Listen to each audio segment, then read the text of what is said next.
Previously on Beyond the Brew.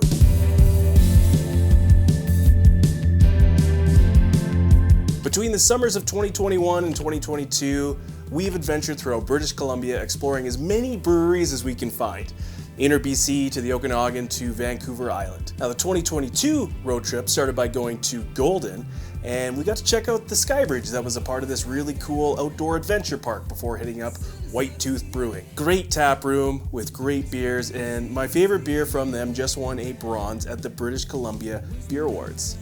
Session Ale. Super delicious. Now with a combination of camping, staying at Grandma's place in Penticton, and an Airbnb outside of Osoyoos, we set off on the next part of the journey that features 5 breweries along Highway 97. Giant's Head Brewing, Summerland, BC. Now this is a perfect spot right downtown. Beautiful, sleek, modern tap room. The food was on another level, like burger and chicken burger were absolutely delicious. Fries were fantastic. The beers paired really well with the food. They had easy drinking summertime classics, a great blonde ale, raspberry cream ale, Czech Pilsner, white IPA. Nothing overly strong or packed with too much flavors. The raspberry cream ale was super delicious, but it wasn't really overpowering at all. Although I was looking at some of their seasonals online, and it looks like they got a few IPAs upwards of 7% that I'd absolutely love to try. All in all, this is a great brewery to stop by if you're in the area. I'll be back for lunch and a flight, but hopefully next time I can sit on the patio on a sunny day. Highway 97, Penticton. This is a super cool spot. It has a Route 66 kind of vibe going on. Highway 97 runs north and south in BC, and when you get to the Okanagan, it goes through Vernon, Kelowna, Summerland, Penticton, Oliver, and Osoyoos down to the United States. But the tap room is really clean with a rustic old school vibe. I mean, you're clearly hit with the automotive theme going on, and like I said, I think it's kind of like the famous Route 66 in the United States. I think they were closed for some interior renovations the summer prior, so we definitely made a point to come back into town and check this out. Location is awesome. It's right beside Cannery Brewing and a few blocks away from Slackwater, Bad Tattoo, Neighborhood. I just think that it's so awesome that there's 5 breweries within a 10-minute walk. Really good pub food with things like chicken wings and potato skins, a ton of swag, and finally the beer. You know, I'd say I had a more fruity experience at Highway 97. I think a mango pale ale, cherry sour, strawberry IPA, and then they had this delicious bandito like Mexican lager and lime. Now I wasn't able to go here last summer, but I'm sure glad that I did this time. Now this has to be on your list when you go to Penticton and get a little stumble session going on between the 5 breweries downtown. Cool. This place looks awesome. Abandoned Rail Brewing is a brewery completely surrounded by wineries. Now, if we take a quick look on Google, there's over 35 wineries in a 20-minute drive from Penticton and Naramata. Are they in enemy territory? This brewery has a slight winery vibe, as you are in a more rural location surrounded by vineyards, but I love it. I was there on a rainy day, and so all of the greenery was super saturated in color, and after looking inside, you can tell that they have a connection to Germany. The reason I say that is because the beer on the taproom menu available were like 90% German beer styles, and they had a German beer sign. I don't know a whole lot of German, but I know Das ist Wasser and Das ist Bier. I can't say it had a German theme because the taproom was really sleek with a lot of wood tones, some floor-to-ceiling windows showing off the brewery from the patio that makes you feel like you're in the middle of this lush garden. I had my camera out and I was taking all this video, and the nice lady asked if I wanted to take some shots in the brewery and maybe talk to the brewmaster. His name's Peter. Well, yeah, absolutely. So I got to go in the back, chat with Peter, and he told me a bit about the operation and how they farm their own barley, and how he's a German certified brewmaster and spent 5 years in Germany getting that. Super great guy. That definitely explains why they have a good amount of German beer styles there, and why they won first place at the BC Beer Awards this year for their Marten under the Amber Lager category, and gold at the Canadian Beer Awards for their Tunnel Vision IPA. I think it's safe to say that this spot has some really good beer. Trading Post Brewing, Oliver. 30 minutes south of Penticton, we're driving towards Oliver, and I see on my map that there's a brewery right on the side of the road. It's like, really? Here? Park and get out and walk towards the path to get in this inner circle sort of thing, and it's just like, holy shit. Every single business in here has a super dope patio with a little infinity pool that all faces the center of this giant architectural structure, and it's like, okay, I think I could have a beer here. Again, Trading Post is one brewery in this new development surrounded by over 10 wineries, so it's a really good spot if you like beer and wine. I think the development itself is called the District Wine Village, so it really makes sense why there's so many. Also a distillery in there as well, so you got everything.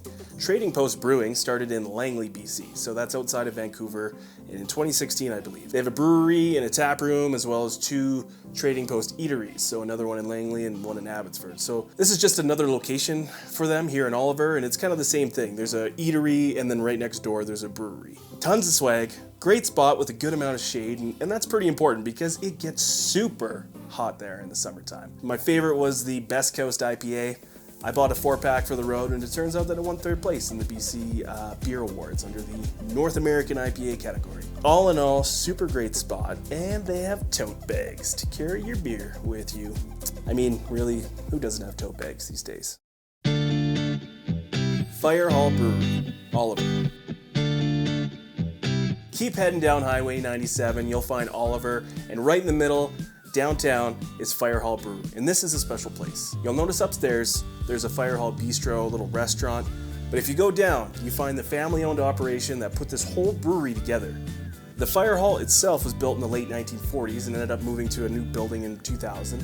In 2011, father and son, Jim and Sid Ruland, started to plan the creation of this brewery, and after a year, they served their first pint in March of 2012. Now, I had an opportunity to talk with Sid, the brew chief there, and he showed me around the brewery, talked about the process that he and his dad had went through to get this whole thing going.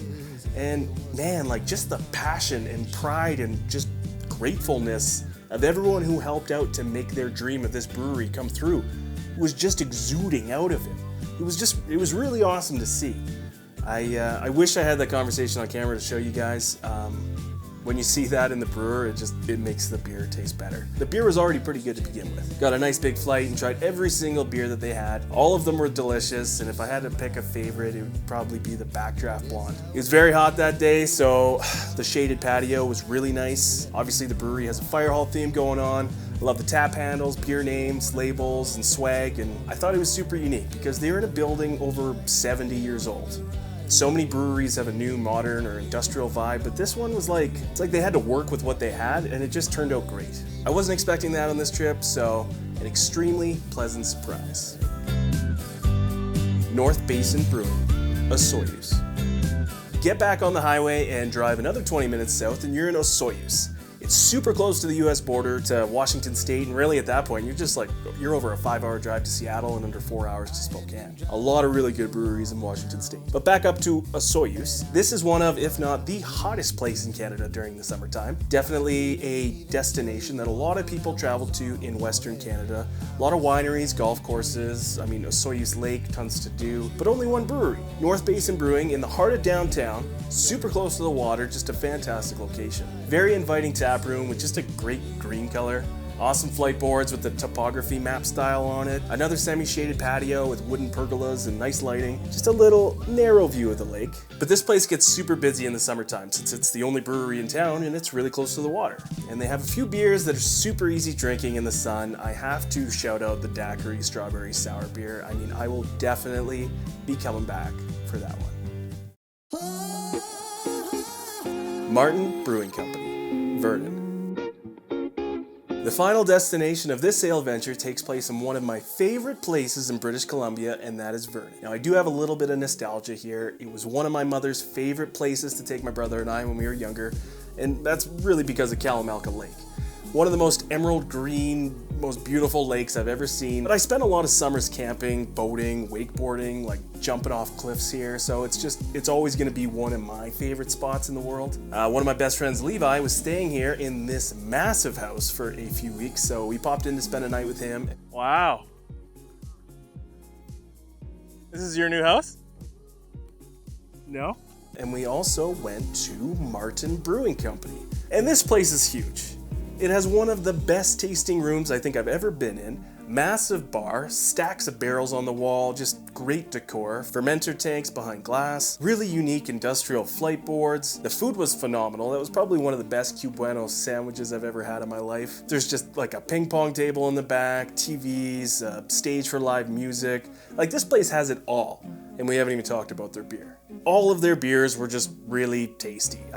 I'm really bad at this. Like, I never say anything bad about any of the beers. I'm just like very easy to please. The Kalamalka Gold IPA and this Rattlesnake Cherry Sour, it's just absolute gold. They're just so good. Oh, gold. Gold. If I lived in Vernon, I would find a place as close to here as possible.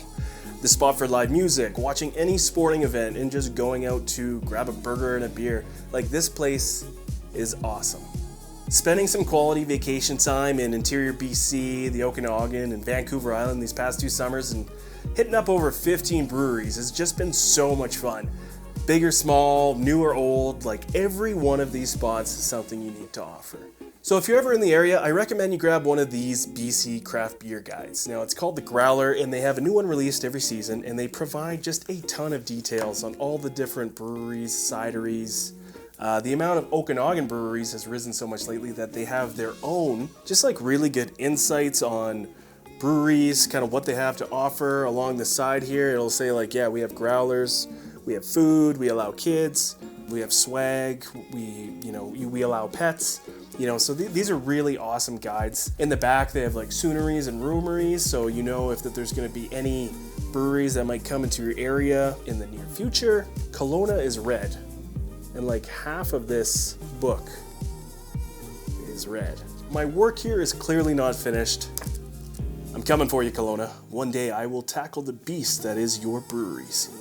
And finally, as we come to a close on 2022, I'm just going to give a little shout out montage to the BC breweries that have been featured on this channel that have placed in both the BC Beer Awards and the Canadian Brewing Awards in 2022. So thank you so much for watching. I really appreciate all of the views and the love that this channel has been getting lately. And if you are new to the channel, consider subscribing. If you like watching videos on beer and craft breweries, that would be much appreciated.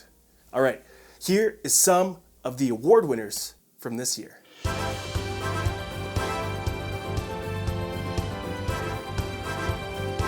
Abandoned Rail Brewing Company. First place in BC Beer Awards for their Marten in the Amber Lager category. Gold in Canadian Beer Awards for their Tunnel Vision IPA in the English Style IPA category. Bad Tattoo Brewing. Bronze in Canadian Beer Awards for the Los Muertos Cerveza Negra in the Amber Dark Lager category. Bronze in Canadian Beer Awards for their Bad Light in the Light Lager Calorie Reduced category. Gold in Canadian Beer Awards for their Solvita Cerveza Clara in the North American Style Lager category. Gold in Canadian Beer Awards for their Dia de los Muertos Cerveza Fuerte in the Belgian Style Strong Specialty Ale category. Cannery Brewing. First place in BC Beer Awards for their Thornless Blackberry Porter in the Fruit Beer category. Gold in Canadian Beer Awards for their Kindling Imperial Stout in the Imperial Stout category. Slackwater Brewing. 2022 Best Tap Handle Design and Best Packaging Design, BC Beer Awards. Silver in Canadian Beer Awards for their Idleback Amber Ale in the North American Style Amber/Red Ale category. Tin Whistle Brewing.